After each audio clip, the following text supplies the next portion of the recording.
Assalamualaikum warahmatullahi wabarakatuh. Perkenalkan, nama saya Rinaldo Prasetyo. NIM saya 289205047. Nama mata kuliah Pasar Uang dan Modal.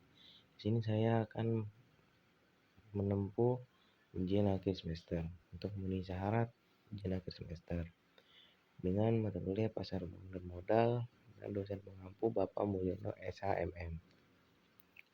Di sini kita lanjut manajemen pasar uang syariah atau PUAS. Motif permintaan terhadap uang syariah adalah memenuhi kebutuhan transaksi, money demand for transaction, bukan untuk spekulasi atau trading.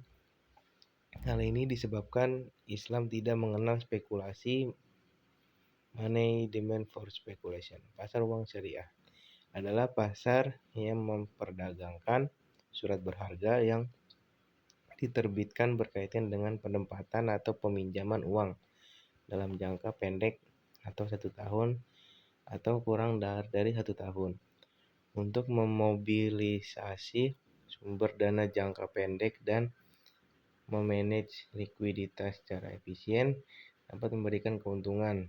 Dan sesuai dengan syariah, barang yang ditransaksikan adalah carik kertas berupa surat utang atau janji untuk membayar sejumlah uang tertentu pada waktu tertentu pula. Surat-surat berharga yang diperdagangkan di dalam pasar uang bervariasi. Dapat surat berharga yang berjangka kurang dari 1 tahun sampai dengan surat berharga yang berjangka 5 tahun. Tetapi pada kenyataannya, sebagian besar aktiva keuangan yang diperdagangkan di pasar uang adalah surat berharga yang berjangka kurang dari 1 tahun.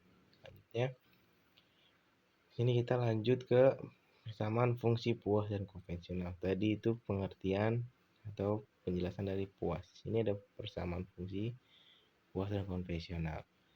Sini saya merangkum materi puas, pasar uang syariah dan konvensional.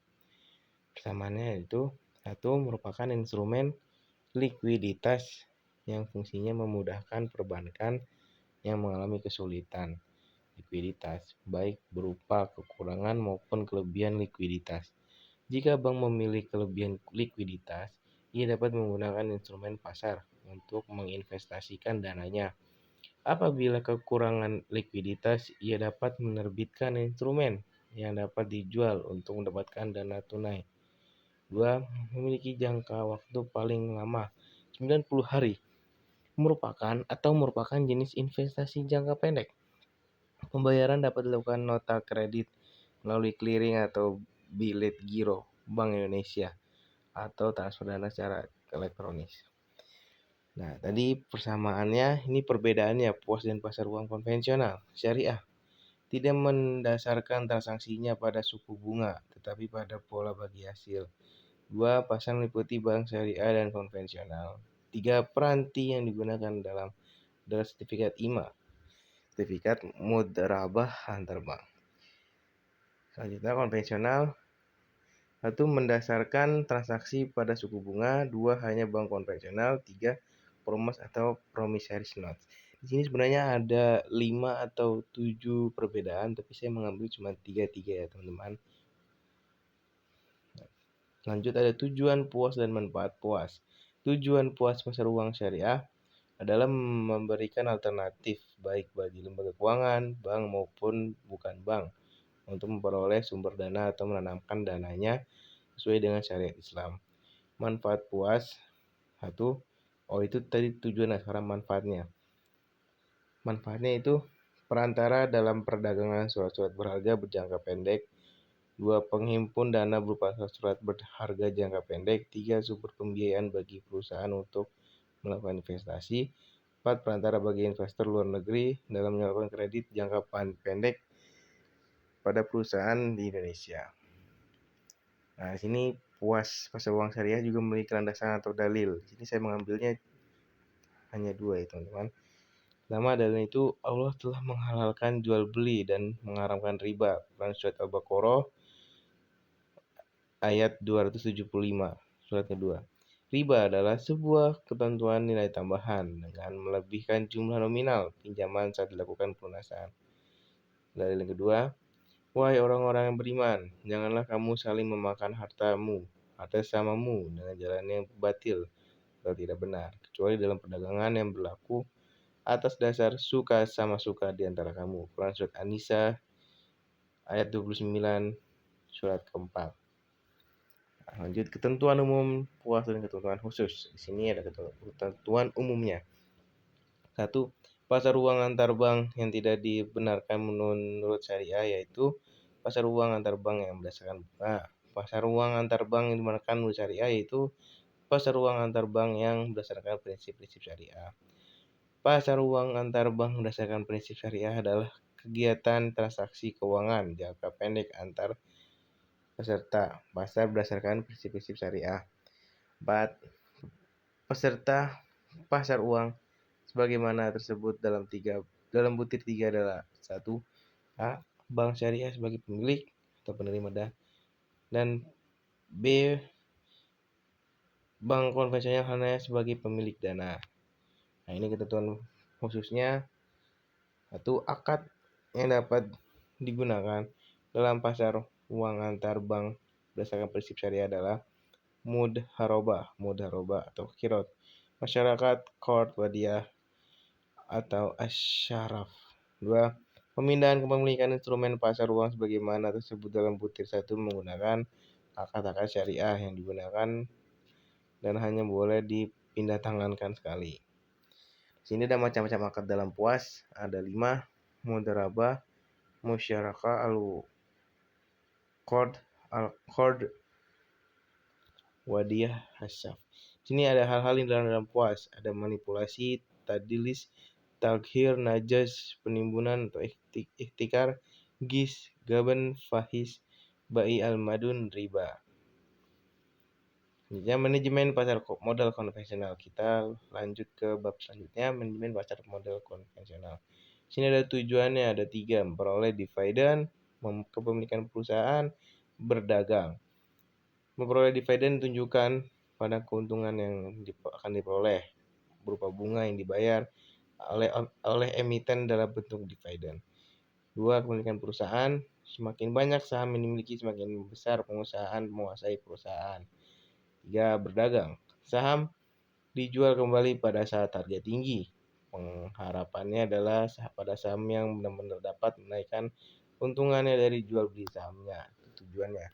Sini pasar modal konvensional ada jenisnya. Ada pasar perdana, primary market, pasar sekunder, secondary market, bursa paralel. Oke. Sini saya jelaskan sedikit teman-teman. Pasar perdana. Itu pasar perdana adalah penjualan perdana efek atau penjualan efek oleh perusahaan yang menerbitkan efek sebelum efek tersebut dijual pada bursa efek. 2. Pasar sekunder. Pasar sekunder adalah penjualan efek setelah penjualan pada dasar perdana berakhir. 3. Bursa paralel. Ada bursa pasar yang di dalamnya berjualan usaha jual beli saham antar surat berharga lainnya, yang juga melibatkan para broker yang menjadi perantara antara penjual dan pembeli. Itu jenis-jenisnya teman-teman. Lalu perbedaan pasar perdana dan pasar sekunder, primary atau sekunder. Pasar perdana tetap ditentukan oleh penerbit surat berharga. 2. Tidak dikenakan biaya komisi. 3. Dilaksanakan melalui agen penjual. Pasar sekunder berfluktuasi ditentukan oleh pengaruh supply dan demand. 2. Dikenakan biaya komisi. 3. Dilaksanakan oleh anggota bursa. Peran dan fungsi lembaga pasar modal. Perannya yaitu ada sumber penghimpun dana. 2. Alternatif investasi para pemodal. 3. Penghimpun biaya dana relatif rendah. 4. Pendorong pengembangan investasi. Fungsi pasar modal selanjutnya ada 3. Sarana untuk menghimpun dana masyarakat untuk disalurkan ke dalam kegiatan-kegiatan yang produktif. 2. Sumber pembiayaan yang mudah, murah, dan cepat bagi dunia usaha dan pembangunan nasional. 3. Mendorong terciptanya kesempatan berusaha dan sekaligus menciptakan kesempatan kerja. Manfaat pasar modal ada 3. Perluasan usaha, memperbaiki struktur modal, melaksanakan pengalihan pemegang saham. perluasan usaha. Untuk perluasan usaha untuk dibutuhkan sebuah modal, baik untuk aktiva maupun perluasan modal kerja. 2. Memperbaiki struktur modal. Pasar modal dapat dimanfaatkan untuk membuat saham baru ketika ada masalah. 3. Melaksanakan pengalihan pemegang saham. Apabila suatu perusahaan ingin menjual atau mengalihkan saham, dapat menggunakan pasar modal. Di sini ada lembaga-lembaga pada pasar modal. Yang pertama, lembaga pasar modal ada 4. Bapepam, Badan Pengawasan Pasar Modal, Bursa Efek, lembaga penyimpanan dan penyesuaian, dan perusahaan efek. Sini lembaga penunjang sekunder, ada pedagang efek, broker, perusahaan efek, biro administrasi efek, dan reksadana. Lembaga penunjang pasar modal, penjamin emisi efek, angkutan publik, konsultan hukum, notaris, agen penjual, perusahaan penilai. Oke, baik, itulah materi yang saya bisa jelaskan dari mata kuliah pasar uang dan modal dengan dua materi yang saya ringkas, yaitu PUAS, pasar uang syariah, dan manajemen pasar uang modal konvensional. Baik, sekian dari saya, kurang lebih mohon maaf. Wabillahi taufiq wal hidayah. Wassalamualaikum warahmatullahi wabarakatuh. Terima kasih.